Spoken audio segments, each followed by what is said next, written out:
آپ کو بتاتے ہیں تنخواہ دار طبقے کی جیب پر بوجھ ہلکا ہونے کی توقع۔ وزیر اعظم نے تنخواہ دار طبقے پر ٹیکس شرح کم کرنے کی ہدایت دے دی۔ کمپنیوں پر عائد سپر ٹیکس میں بھی کمی کی ہدایت کی گئی ہے۔ بجٹ میں ٹیکس رعایت کے لیے باقاعدہ کام شروع کر دیا۔ Chairman F P R Rashid Mahmood Langrial کا پاکستانی بزنس کونسل کے سیمینار سے خطاب۔ کہا آئندہ بجٹ میں تنخواہ دار طبقے کو ٹیکس رعایت کے لیے باقاعدہ کام کا آغاز کر دیا۔ حکومت آئندہ مرحلوں میں بڑی کمپنیز کاروبار پر سپر ٹیکس مرحلہ وار کم کرنے پر آمادہ۔ مزید کہا سپر ٹیکس میں ممکنہ کمی اور خاتمے کے حوالے سے IMF سے بات بھی کی جائے گی۔ سپر ٹیکس ختم کرنے کا مقصد ملک میں سرمایہ کاری کو فروغ دینا ہے۔ ٹیکس ریٹ میں کمی کا براہ راست انحصار ٹیکس کمپلائنس اور ٹیکس دہندگان کی تعداد میں اضافے پر ہوگا۔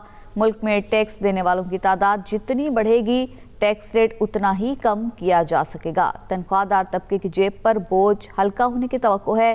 وزیر اعظم نے تنخواہ دار طبقے پر ٹیکس شرح کم کرنے کی ہدایت دے دی ہے۔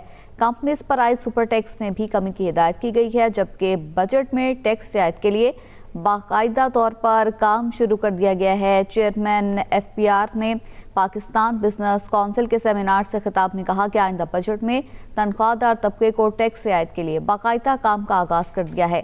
حکومت آئندہ مرحلوں میں بڑی کمپنیز اور کاروبار پر سپر ٹیکس مرحلہ وار کم کرنے پر آمادہ ہے۔ مزید ان کا یہ کہنا تھا کہ سپر ٹیکس میں ممکنہ کمی اور خاتمے کے حوالے سے IMF سے بات بھی کی جائے گی۔